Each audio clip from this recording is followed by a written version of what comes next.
Keyframing is arguably the most fundamental aspects of creating any kind of motion graphics. We're going to explore how to add and adjust keyframes by animating the appearance of this logo into the scene. Now, rather than trying to describe the move, let's go ahead and double-click on the logo animated comp in the project panel. Let's load a RAM preview by pressing 0 on your keypad or Ctrl 0 on your regular sized keyboard. So as you can see, we have the logo sliding into the scene, and while it's a relatively simplistic animation, there's a fair amount of work that goes in behind something like this. So I'm going to press the spacebar and stop playback. Let's go ahead and get started. So if you click on the H+ logo tab on the left side of your timeline panel, you can see here that we've got our logo. Now go ahead and press home to move your current time indicator to the start of the timeline. That's a good general practice when you're starting to build your animations, just in case you've built a composition and moved the current time indicator anyway. You'll see the tight role it plays with setting keyframes in a moment. Now I know in the example animation we had both the logo and the circle moving together as one unit. And if we look at the layers in our composition, we have layer 1, layer 2 and layer 3. I'm just turning their visibility off in the timeline so you can see they are indeed 3 separate layers. Now what we'll do is animate just the circle and then later tie the H logo to the circle so it moves at the same time, rather than setting keyframes for each and every layer. So turn the visibility off for layer 1 and click on the triangle for layer 2 to open up its parameters that we could animate. Now if your transform parameters didn't already open, go ahead and open those parameters. Since this is a shape layer, we have contents as well as transform. Now since this is a shape layer, we could add keyframes to both the contents or the transform. For simplicity's sake, I just want to animate the transform options for this entire layer.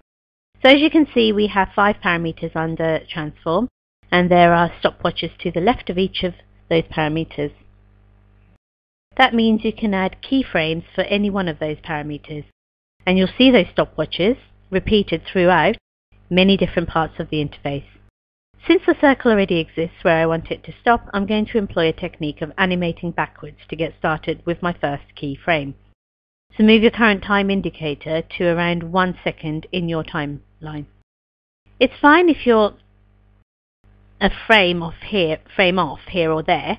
Now we can go ahead and add a keyframe for the position by clicking the stopwatch to the left of the position parameter. That records a keyframe specifically where the current time indicator is set. So let's press home. We can now move our shape layer off the left side of the canvas. So click in the comp window over the shape and drag. And as you drag to the left, go ahead and hold down Shift after you've started dragging to make sure that the object stays snapped to the X parameter. Now make sure the object goes off the left side of the screen and let go. Now you should see a line like this. Now this line pertains to the motion path, and the way the motion path is drawn, there's a box for every single keyframe. So notice when I click on this keyframe in the center, the second keyframe is already highlighted. If I zoom out by pressing the comma key on the keyboard, you can see I have a second keyframe that's right here. If I click on it, that automatically selects that one in the timeline. Now with the object all the way off the side of the screen, this part is not going to be a part of the rendered animation. We won't see the circle until we start moving down the timeline. Now go ahead and click on the current time indicator and scrub down your timeline. This is a way to preview animations without necessarily having to load up a RAM preview all the time. Now since we want to move this off the right side of the canvas, go ahead and move your current time indicator anywhere you want further down the timeline. I'm moving mine to around 3:18. Now click and drag again on our shape in the comp window and hold down Shift as you start to drag. Now you should notice the dots on the right side of my motion path are more close together than on the left side of the motion path. That's a visual representation of the speed of the object. So if I scrub through my animation here, I'm getting an idea that it's going to move quickly and then slowly. Now go ahead and load a RAM preview, and as you can see, the playback is going very quickly and then very slowly. Well, I'm going to press the spacebar to stop playback here. What we need to do is have the circle pause in the middle, and in order to do that we need to have another keyframe that's exactly the same as our second keyframe. So move your current time indicator to around 1:12. If you draw a lasso around the middle keyframe, that will select it. I encourage you not to click directly on keyframes in the timeline because you might accidentally move them as you click.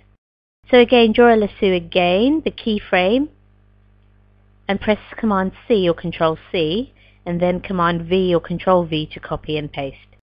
Notice it copied the keyframe we had selected, and when I went to paste, it pasted right where the current time indicator resides. We can press Home and then load up another RAM preview. Again, 0 on your keypad.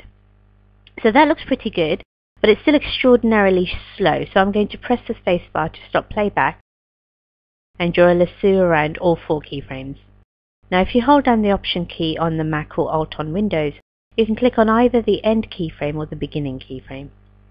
I'm going to click on the End keyframe and drag it to left. Notice that all the other keyframes in between are dragging in proportion. So I'm always going to have a fast section, a stop, and then a slow section. This is a great way to retime things in your timeline without necessarily having to create all new keyframes. As you're working with keyframes, if you will realize all of your keyframes are starting to reside in one small area in your timeline, you might want to reset your work area. So I'm going to move my current time indicator to around 1:19 and then press N as in Nancy on my keyboard. When I do that, that resets my preview page range. So if I load a RAM preview, it's only going to preview these parts in the timeline. So that looks a little bit better. I'm going to go ahead and press the spacebar to stop playback. And there's one last thing we should do before we go ahead and try and render this. Just so you can see it more clearly, I'm going to zoom in on my canvas a little bit and resize my comp, just so you can see things. Now go ahead and move the current time indicator to around frame 6. Now look at the third checkbox from the right in your switches area. If you don't currently see this, you want to go ahead and toggle your switches and modes to make sure you have this active. Go ahead and enable that option. If you click and hold, you can see it's called motion blur. When I enable motion blur, I don't immediately see it in the comp window. This allows me to enable motion blur for any layers I want, but then still continue to work rather quickly, and then before I actually go to render, I can enable my motion blur so I can actually see it in the canvas. This allows you to work more quickly.